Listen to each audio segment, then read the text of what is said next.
Hello everyone, welcome to విద్యాధర్ని YouTube channel. నా ఛానల్లో ఏపీపీఎస్సీ గ్రూప్ 2కి సంబంధించి ఎవ్రీ మంత్ 2025 కరెంట్ అఫైర్స్ అనేవి నోట్స్ ఇవ్వడం అనేది జరుగుతుంది. ఇప్పటివరకు ఎవరైనా నా ఛానల్ని సబ్స్క్రైబ్ చేసుకోకపోతే please subscribe my channel. So ఇక వీడియోలోకి వెళ్ళినట్లయితే ఏప్రిల్ 2025 కరెంట్ అఫైర్స్ చూస్తున్నట్లయితే అంతర్జాతీయ క్రికెట్ మండలి ICC international cricket council champions trophy అనేది 2025 గాను ఏ దేశం గెలుచుకుందంటే భారతదేశం అనేది విజేతగా నిలిచింది. అయితే ఇండియా వర్సెస్ న్యూజిలాండ్, ఇండియా అనేది విన్నర్స్, న్యూజిలాండ్ అనేది రన్నరప్ అనమాట. అయితే ఇండియాకి కెప్టెన్సీ వహించింది ఎవరంటే రోహిత్ శర్మ, న్యూజిలాండ్ కెప్టెన్ ఎవరంటే మైకెల్ శాంటన్. మనకి భారతదేశానికి ఈ ఛాంపియన్స్ ట్రోఫీ అనేది రావటం ఇది మూడోసారి అనమాట. అయితే ఎప్పుడెప్పుడు వచ్చిందంటే 2002లో వచ్చింది. అది కూడా శ్రీలంకతో సంయుక్తంగా గెలుచుకుందనమాట. శ్రీలంక అండ్ ఇండియాకి ఇద్దరికి వచ్చింది. ఇప్పుడు 2002లో, అదేవిధంగా 2013లో ఇండియాకి ఛాంపియన్స్ ట్రోఫీ అనేది వచ్చింది. అండ్ ఫైనల్గా 2025లో కూడా వచ్చింది. సో ఈ విధంగా 3 సార్లు భారతదేశం ఈ ఛాంపియన్స్ ట్రోఫీని అనేది గెలుచుకుంది.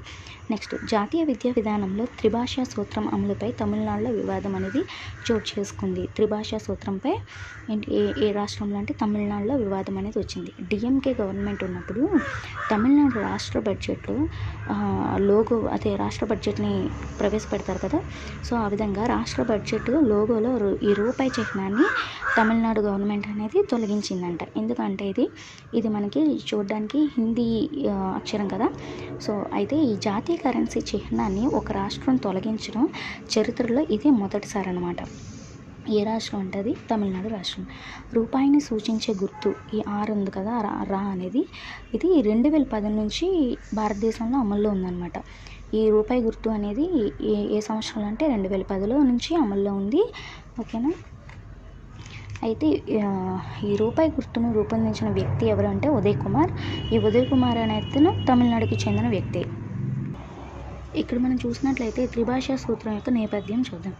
ఈ త్రిభాషా సూత్రాన్ని మొట్టమొదటిసారిగా సూచించిన కమిషన్ ఏది అంటే కొఠారి కమిషన్. ఏ కమిషన్? కొఠారి కమిషన్. ఎప్పుడు అంటే 1964 నుంచి 1966 వరకు ఈ సూత్రాన్ని ప్రవేశపెట్టారు. అయితే త్రిభాషా సూత్రాన్ని జాతీయ విద్యా విధానంలో పొందుపరిచిన అప్పటి ప్రధానమంత్రి ఎవరు అంటే ఇందిరాగాంధీ ఈ త్రిభాషా సూత్రాన్ని ఏం చేశారంటే ఆవిడ జాతీయ విద్యా విధానంలో కూడా ఉండాలి అని చెప్పి ఈవిడ సూచించారు. అయితే ఈ జాతీయ విద్యా విధానంలో ఖచ్చితంగా 2 భాషలు భారతీయ భాషలై ఉండాలి. 2 భాషలు అనేవి భారతీయ భాషలై ఉండాలి. అయితే తమిళనాడులో పెరియార్ ఈవి రామస్వామి నాయకర్ కాలం నుంచి ఈ హిందీపై వ్యతిరేకత అనేది ఉంది. కానీ తమిళనాడులో ఇప్పటి నుంచే కాదు, ఇంతకుముందు నుంచి పూర్వం నుంచి కూడా ఈ హిందీపై వ్యతిరేకత అనేది ఉంది. అందుకనే తమిళనాడు రాష్ట్రం ఏం చేసిందంటే ఈ హిందీ భాషపై పూర్తిగా వ్యతిరేకతను చూపిస్తుంది. అందుకే ఈ త్రిభాషా సూత్రం అనేది ఎక్కువగా తమిళనాడు రాష్ట్రంలో ఎక్కువ వివాదంగా చోటు చేసుకుందనమాట.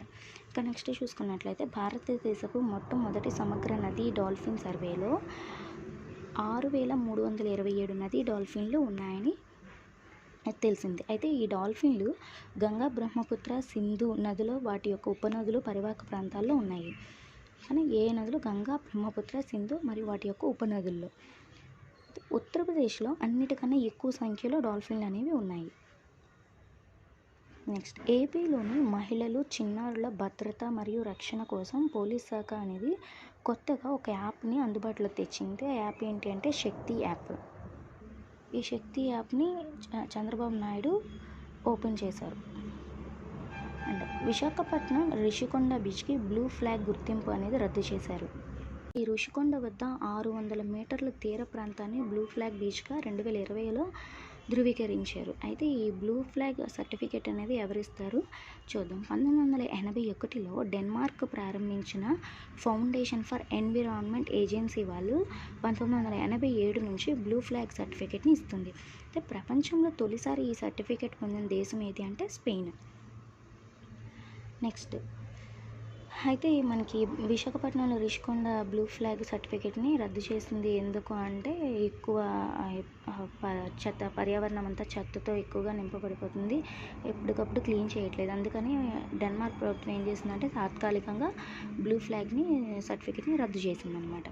నెక్స్ట్, ప్రపంచంలో భారతదేశంలో అలాగే ఆసియా ఖండంలో పొందిన తొలి బీచ్ ఏది అంటే ఒడిశాలోని కోణార్క్ తీరంలో చంద్రబాగ్ బీచ్ 2018లో. అయితే ఈ బ్లూ ఫ్లాగ్ సర్టిఫికేట్ ఫస్ట్ భారతదేశంలో మరియు ఆసియా ఖండంలో కూడా ఈ సర్టిఫికేట్ని పొందిన తొలి బీచ్ ఏదంటే ఒడిశా రాష్ట్రము కోణార్క్ తీరంలోని చంద్రబాగ్ బీచ్. అది కూడా ఎప్పుడంటే 2018. మరి విశాఖపట్నంకి ఎప్పుడు వచ్చిందంటే 2020లో ఈ బ్లూ ఫ్లాగ్ అనేది వచ్చింది. బట్ ఇప్పుడైతే ప్రజెంట్ దాన్ని రద్దు చేశారు. అదేవిధంగా తెలంగాణ సీఎం అయినటువంటి రేవంత్ రెడ్డి గ్రామీణ మరియు పట్టణ ప్రాంతాల్లోని నిరుపేద మహిళలకు శిక్షణ, నైపుణ్యాభివృద్ధి, స్వయం సహాయక సంఘాల ద్వారా ఆదాయ వనరులు కల్పించి వారిని ఆర్థికంగా తీర్చిదిద్దాలని వారి కోసం ఇందిరా మహిళా శక్తి మిషన్ 2025 విధానాన్ని విడుదల చేశారు. ఏ మిషన్ అది? ఇందిరా మహిళా శక్తి మిషన్ 2025. ఎందుకని ఈ మిషన్ని వాళ్ళు అమలు చేశారంటే నిరుపేద మహిళలు ఎవరైనా పట్టణాల్లో కానీ గ్రామీణంలో ఉంటే వారి యొక్క వారికి శిక్షణ ఇప్పించడం కానీ, వారి యొక్క స్వయం సహాయక సంఘాలు వారంతటా వారు ఉపాధిని కల్పించుకోవడం కోసం ఈ మిషన్ని విడుదల చేసింది. నెక్స్ట్, భారత ఎన్నికల సంఘం 26వ ప్రధాన ఎన్నికల కమిషనర్గా ఎవరు నియమితులయ్యారు అంటే జ్ఞానేష్ కుమార్. భారత ఎన్నికల సంఘం 26వ ప్రధాన ఎన్నికల కమిషనర్గా భారత ప్రధాన ఎన్నికల కమిషనర్గా జ్ఞానేష్ కుమార్ నియమింపబడ్డారు. ఇతను 26వ ప్రధాన ఎన్నికల కమిషనరు. ఇతను ఎంతవరకు ఉంటారంటే 2029వ సంవత్సరం వరకు ఈ పదవిలో కొనసాగుతారు.